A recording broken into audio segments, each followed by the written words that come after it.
அறிவாளிகள் தான் அறிவு திருவிழா நடத்துவாங்க. அறிவில்லாதவர்களுக்கு இதை பற்றி கவலைப்பட வேண்டாம்னு யாரு? உதயநிதி.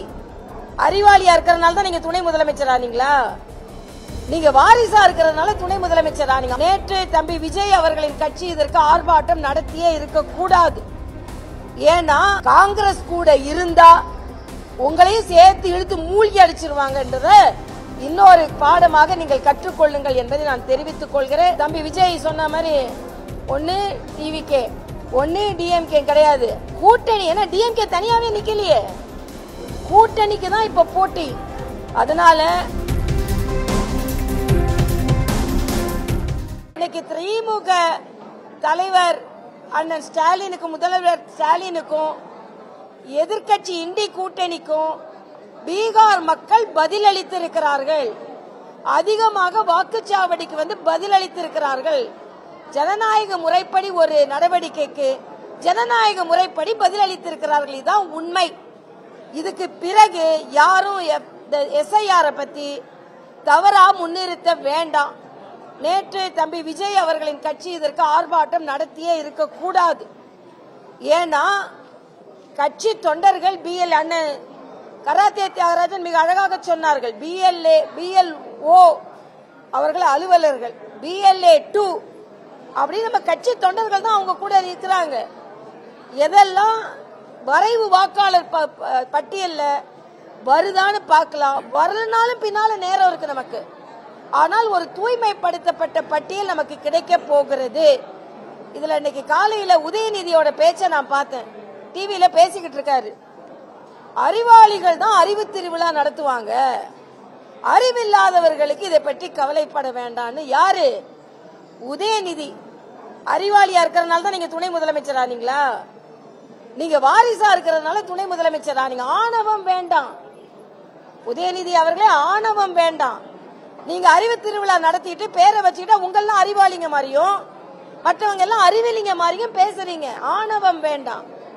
நீங்க முழு அறிவாற்றல்ல ஒண்ணு துணை முதலமைச்சர் ஆகல.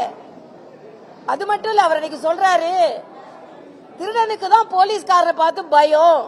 எப்படி? திருடனுக்கு தான் போலீஸ்காரனை பார்த்து பயம் வரும், அதனால எங்களை பார்த்து பயம் வருதுன்னு. அதே நான் திருப்பி சொல்றேன். எஸ்ஐஆர் பத்தி ஏன் பயப்படுறீங்க? நீங்க ஓட்டு திருடுறவங்களா இருக்கிறதுனாலதான் நீங்க எஸ்ஐஆர் பத்தி பயப்படுறீங்க. இதுவரைக்கும் அதுல நேத்து மாணிக் தாக்கூர்னு ஒரு எம்பி, செல்வ பெருந்தகை, இவங்கெல்லாம் சொல்றாங்க எஸ்ஐஆர் நடந்ததற்கு பின்பு எங்கெல்லாம் எதிர்கட்சி ஜெயிச்சதோ அங்க பாஜக ஜெயிச்சிருக்குதான். ஆமா, அப்ப நீங்க எப்படி ஜெயிச்சிருந்தீங்க? இதுக்கு முன்னால போலி வாக்காளர்களை வச்சு ஜெயிச்சிருந்தீங்கன்னு நீங்களே ஒப்புக்கொள்கிறீர்கள். அதனால பட்டியல் வரும். பொதுமக்கள் எல்லோருக்கும் உரிமை இருக்கிறது. என் ஓட்டு இல்லைன்னா போய் கேட்கறதுக்கு. அப்ப கேட்க போறாங்க. ஏன் ராகுல் காந்திக்கு மரண அடி கொடுத்தாங்க தெரியுமா பீகார் மக்கள்? ஓட்ட திருடிட்டான்னு சொல்றாரு. என் ஓட்டு என் கையில தானே இருக்கு, என் ஓட்டு என் கையில தானே இருக்கு. அப்பனா என் ஓட்டு கையில இருக்கு, ஆனா திருட்டான்னு இவர் சொல்றாரு. அப்ப பொய் சொல்ற ஒருவரை வீட்டுக்கு அனுப்பணும்னு தான் வெறும் 5 இடத்த மட்டும் 6 இடத்த மட்டும் அந்த கட்சிக்கு கொடுத்தாங்க. ஸ்டாலின் அவர்கள் எச்சரிக்கையா இருக்கணும். ஸ்டாலின் அவர்கள் சொல்றாரு பீகார் தேர்தலுக்கு பின்பு பல பாடங்களை கற்றிருக்கிறோம் என்று. காங்கிரஸ் கூட இருந்தா உங்களையும் சேர்த்து இழுத்து மூழ்கி அடிச்சிருவாங்கன்றத இன்னொரு பாடமாக நீங்கள் கற்றுக்கொள்ளுங்கள் என்பதை நான் தெரிவித்துக் கொள்கிறேன். இன்றைய மக்கள் எஸ்ஐஆருக்கு ஆதரவா இருக்காங்க. மக்கள் அதை ஏற்றுக்கொண்டிருக்கிறார்கள்.